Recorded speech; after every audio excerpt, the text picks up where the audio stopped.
তুমি আমার অস্তিত্বের আড়ালে লুকিয়ে থাকা কোনো ছায়া নাও। তুমি আমার সেই নিঃশব্দ সত্তা, যার উপস্থিতি আমার প্রতিটি নিঃশ্বাসে, প্রতিটি হৃদস্পন্দনে অনুরণিত হয়। তুমি আমার অন্তর্গত সেই জ্বলন্ত শিখা, যার উজ্জ্বল আলোয় নিজেকে নতুন করে প্রজ্বলিত করার আশায় আজও আমি একে দিক হারা ভাসমান তরীর মতো অপেক্ষায় ভেসে চলেছি। হ্যাঁ, এটাই আমি। নিজের ভুলের ভারে নত, বিবেকের কাছে প্রতিনিয়ত অভিযুক্ত এক মানুষ।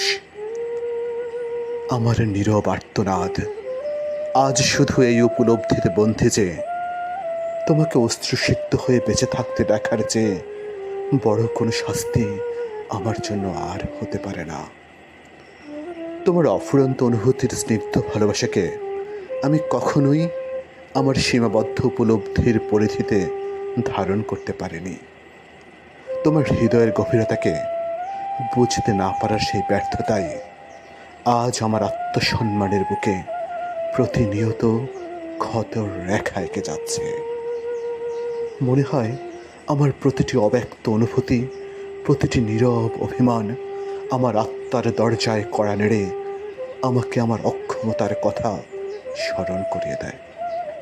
আজ বুঝি ভালোবাসা কোনো দাবি নয়, কোনো অধিকার নয়। ভালোবাসা হলো কারোর হৃদয়ের ব্যথাকে নিজের হৃদস্পন্দনে অনুভব করা। ভালোবাসা হলো তার নীরব কান্নার শব্দ শুনে নিজের আত্মাকে কাঁপতে দেখা। আর সেই উপলব্ধির গভীরে দাঁড়িয়ে আমি শুধু তোমার কাছেই ফিরে যাই, বারবার নিঃশব্দে অশ্রুসিক্ত হয়ে। ভালোবাসাকে আমার উপলব্ধির ক্ষুদ্র বেড়াজালে বন্দী করতে না পারার ব্যর্থতা আজ আমার আত্মমর্যাদাকে প্রতিনিয়ত ভেঙে চুরমার করে দিচ্ছে। প্রতিটি রাত আমার অপরাধের সাক্ষী, আর প্রতিটি ভোর যেন আমার অপারগতার বিচারক।